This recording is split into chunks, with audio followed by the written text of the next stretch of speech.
Hello नमस्कार दोस्तों, मैं कृष्णकर फंडामेंटल में आपका स्वागत करता हूं। आज आपके सामने नए क्वेश्चंस हैं बायो फर्टिलाइजर्स के, जो ऑर्गेनिक फार्मिंग बहुत महत्वपूर्ण होते हैं। तो हम शुरू करते हैं।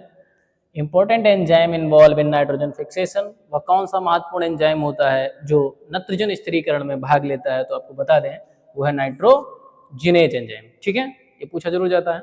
अगला सवाल है, how many molecules of ATP are required to fix 1 molecule of nitrogen? कितने जो है एटीपी ऊर्जा की जरूरत होती है एक मॉलिक्यूल अगर नाइट्रोजन का फिक्स किया जाए तो उसमें 16 होते हैं, 16। ठीक है। अगला सवाल है, ammonification is the formation of. जो अमोनिफिकेशन प्रक्रिया होती है उसमें क्या फॉर्मेशन होता है?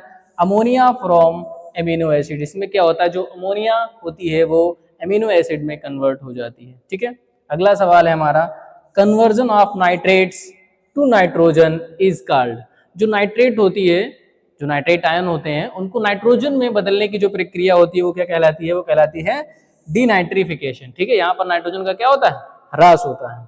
अगला सवाल है, plant absorb nitrogen in the form of. पौधे जो है नाइट्रोजन को किस रूप में लेते हैं? तो आपको बता दें, पौधे नाइट्रोजन को नाइट्रेट फॉर्म में लेते हैं और अमोनियम फॉर्म में लेते हैं। ये दोनों फॉर्म वहां पर अगर दी होंगी तो आपको दोनों बोथ को टिक करना होगा। ठीक है। अगला सवाल है, nitrogenase required condition for its activity. ठीक है, जो नाइट्रोजनेज एंजाइम है वो किस अवस्था में सक्रिय होता है? वो अवस्था है आपकी एरोबिक कंडीशंस होती है। क्या? एनएरोबिक कंडीशंस होती है। ठीक है। अगला सवाल है, which is used of microbes as a biological control agent for pests and diseases। वह कौन सा इंसेक्ट होता है, कीट होता है, जिसको हम जैविक नियंत्रण में प्रयोग करते हैं? वो होता है आपका बीटी, जिसे हम बैसिलस थ्यूरिजेंसिस कहते हैं। क्या कहते हैं? Bacillus thuringiensis. ठीक है। अगला सवाल है हमारा, a bioagent, a control bioagent against plant disease. ठीक है, वो कौन सा बायोजेंट होता है, जैव कारक होता है, जिसको हम पौधों में बीमारियां नियंत्रित करने के लिए करते हैं? वो आपका होता है ट्राइकोडर्मा। क्या होता है? ट्राइकोडर्मा। अगला सवाल है हमारा, gene responsible for nitrogen fixation. ठीक है, वो कौन सी जीन होती है जो नाइट्रोजन फिक्सेशन में रिस्पॉन्सिबल होती है? वो होती है निफ जीन। कौन सी होती है? Nif gene. ठीक है।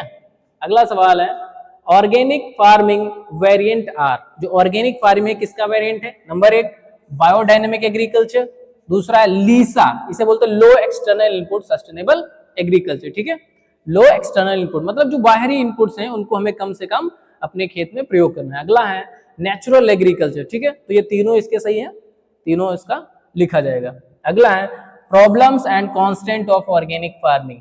जैविक खेती की कौन कौन सी समस्याएं, कौन सी सीमाएं होती हैं? तो पहला क्या है, लैक ऑफ अवेयरनेस, जागरूकता की कमी। आउटपुट मटेरियल प्रॉब्लम्स, जो हमें आउटपुट जो हमारा होगा उसकी मार्केटिंग कहाँ है, उसकी हम कहाँ उसको बेच सकते हैं, इसकी समस्या होती है। लास्ट है आपका large quantity of organic input require. इसके लिए जो ऑर्गेनिक इनपुट्स हैं, चाहे आप बायोम कंपोस्ट, वर्मी कंपोस्ट, इसकी बहुत अधिक मात्रा में आवश्यकता होती है। तो ये सारी की सारी क्या है इसकी प्रॉब्लम्स। ठीक है। अगला सवाल है, IFOAM, इसका फुल फॉर्म पूछा जाता है international federation of organic agriculture movement. क्या है? International federation of organic agriculture movement. अगला इसमें सवाल है, हेडक्वार्टर ऑफ IFOAM। इसका जो हेडक्वार्टर है वो कहाँ है? ब्रून में है, जर्मनी में। ठीक है।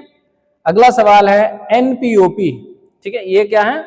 National programme on organic production. National programme on organic production, जो कि 2001 में स्टार्ट किया गया था। कब स्टार्ट किया गया था? 2001 में। ठीक है, तो चाहे फुल फॉर्म पूछे या कब स्टैब्लिश किया गया था, दोनों चीजें हैं। अगला सर्टिफिकेशन बॉडीज, जो आपकी ऑर्गेनिक फार्मिंग होती है, जो प्रोड्यूस होता है, उसको सर्टिफाई कौन करता है? ये उसकी बॉडीज हैं, इनोकार्ट, ठीक है, और इकोकार्ट और स्केल। ये आपके क्या है? सर्टिफिकेशन बॉडीज हैं। तो आप इनको जो है राइट डाउन कर लीजिएगा।